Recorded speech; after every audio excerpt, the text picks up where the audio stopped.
Hey! Hey, you! Yeah, I'm talking to you. Talking to all of you. You with the bag on the seat next to you. The bag big enough you gave it a name. Bags aren't people. Bags don't give a shit.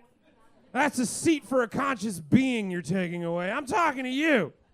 Also, stop naming inanimate objects. Once you name it, you give it agency. It's not real. Fuck off. Let me sit there. You, guy who didn't write down his verification code, so he's got to go a few rounds of emails with Amazon Prime before we can even start watching anything for movie night, leaving us to sit and wonder if you could ever be trusted again. I'm talking to you. You, tucking your polo shirt into your shorts. Fuck you doing? You're not a comic strip cartoon dad at the Grand Canyon in the 60s. And if you are, get the fuck back in the time machine. We got enough boomers fucking shit up in this timeline. You there, boy, what day is it? Trick question, I already know what day it is. Today's the day you learn that the speakerphone option on your smartphone is for private calls, not fucking Walgreens. We can hear you. You're not getting away with it. You're yelling in the mic like it's a police dispatch. The microphone amplifies the sound so you don't have to, but here you are screaming bloody fucknuts into a tiny mic like a coked out CEO screaming at an administrative assistant who's just trying to get through the day till Friday. Meanwhile, whatever child you're talking to sounds like a drowning raccoon, and it's coming through loud and clear because you still got that speakerphone on. Round and round and around we go, humanity. Spin the wheel, place your bets. You all lost because you forgot to bet on stupid.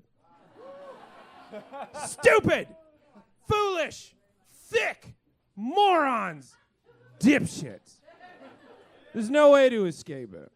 The math doesn't lie, and they ran the numbers. And it turns out you cannot fix, beat, escape, or avoid stupid. It's best just to bet on it. You can bet on stupid because, as it turns out, it's everywhere.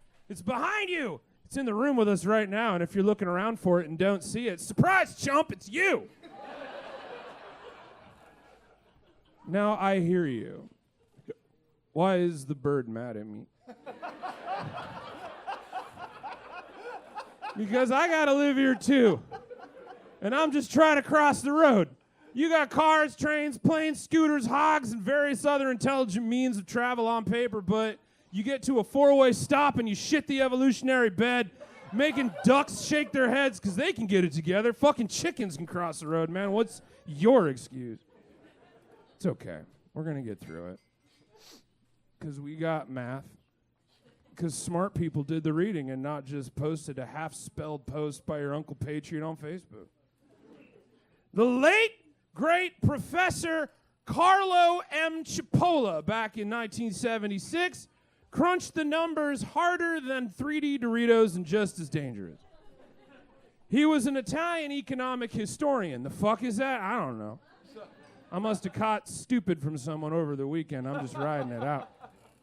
But he also came up with some social law to group collective humans into 5 categories: helpless, intelligent, bandits, and stupid. Yeah, that was only 4 categories. And if you caught that, then you can continue the rest. Better you prove my point.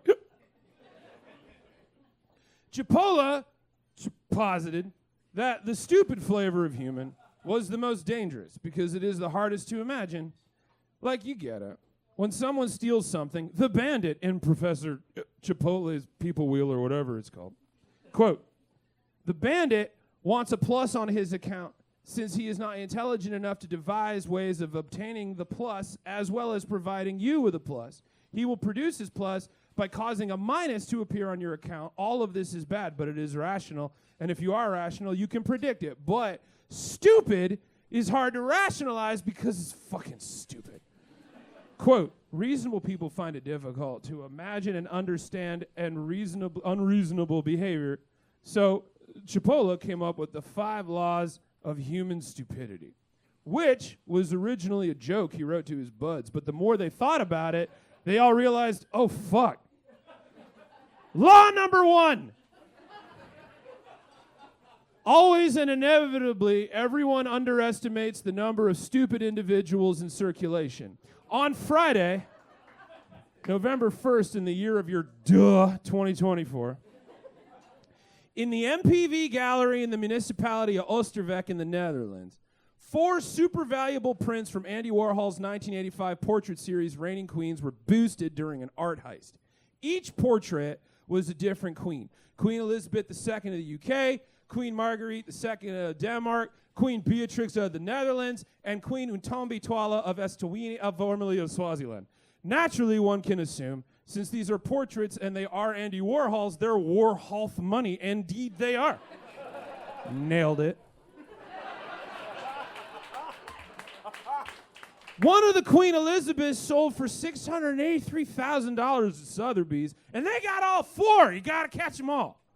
So, one can naturally deduce that they will be robbed by humans that know their worth, and at lengths it will take to significantly lab them.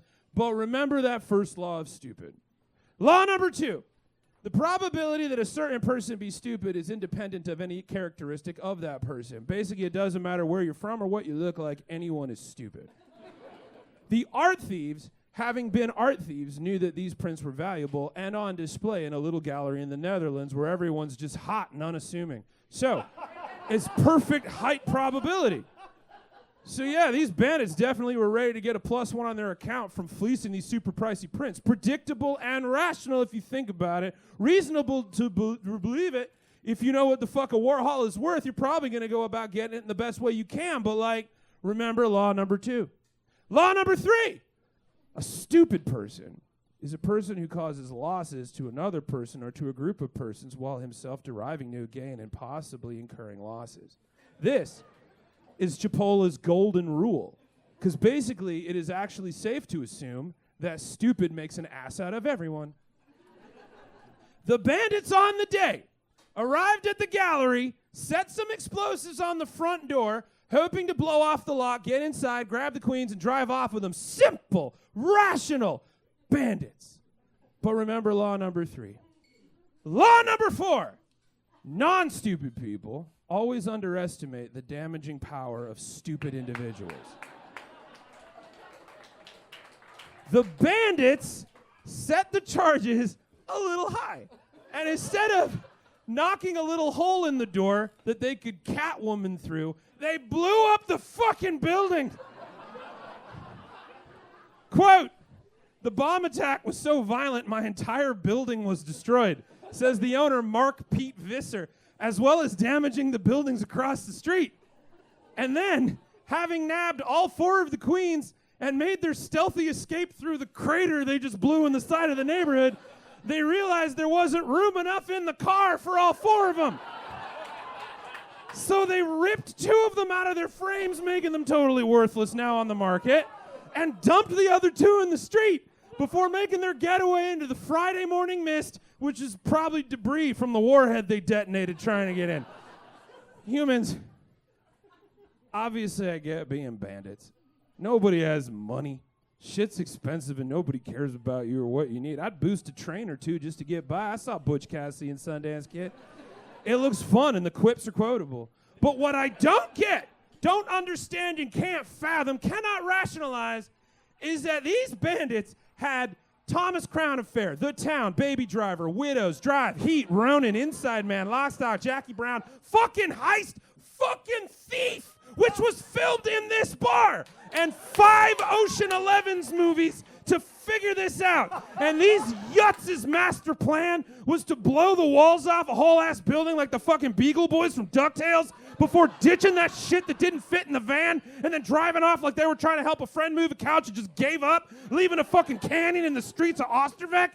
Which brings me to the final law. Law number 5.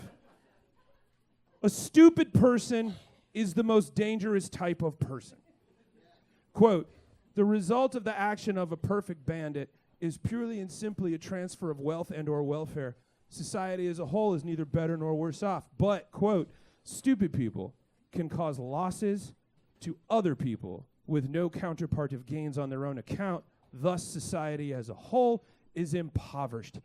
And because these jags were stupid enough not to check if the fucking prints could fit in the car, 2 of them are worthless, 2 of them are damaged, and an entire street and building's got to get work done. Who's going to do that work? People. It's a slippery slope, stupid is. Because once you start down that road, you're probably going to trip and take a header into a stop sign, which will break off at its post, roll down the hill, leaving the intersection open to interpretation. And, well, you know how you fucking drive. Couple of side swipes and a head-on collision, and now that whole road is bumper to bumper, and no one's getting anywhere. And in the back somewhere is a guy going to miss the movie, all because of stupid. Which will lead to more stupid and powerful places. And I don't know, what do you wear in a kakistocracy? Is it boots or Crocs? Probably Crocs.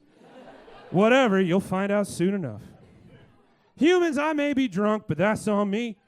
But it's probably because of something you did, and I blame you. And that is the power of stupid. I love you. Good night.